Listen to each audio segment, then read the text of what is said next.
ஏய் எங்க போற? சப்ஸ்கிரைப் பண்ணிட்டு போ. மறைந்த நடிகர் விஜயகாந்தின் நட்பு வட்டாரத்தில் மிகவும் முக்கியமானவராகவும் விஜயகாந்தின் மனதுக்கு மிகவும் நெருக்கமானவராகவும் இருந்தவர் நடிகர் தியாகு.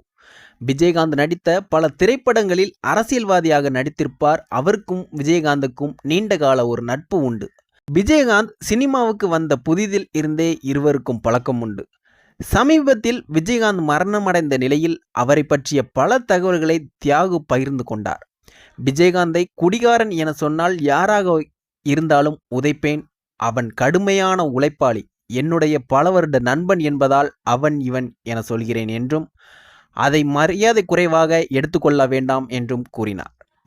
அவரின் மரணத்தில் நடிகர் சங்கம் நடந்து கொண்டது எனக்கு பிடிக்கவில்லை.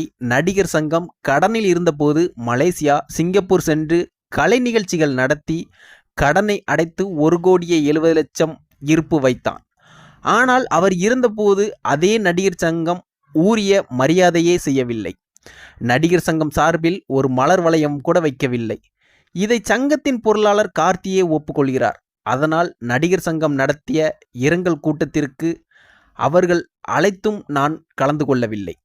நான் ஊட்டியில் படப்பிடிப்பில் இருந்தபோது என் அம்மா இறந்துவிட்டார். உடனே நான் கும்பகோணம் போனேன்.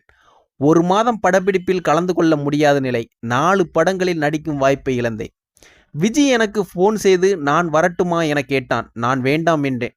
ஆனாலும் அடுத்த நாள் 500 கார்கள் அவன் பின்னால் வர என் வீட்டுக்கு வந்தான். என் வீடு மெயின் ரோட்டில் இருந்ததால் போக்குவரத்து ஸ்தம்பித்து விட்டது.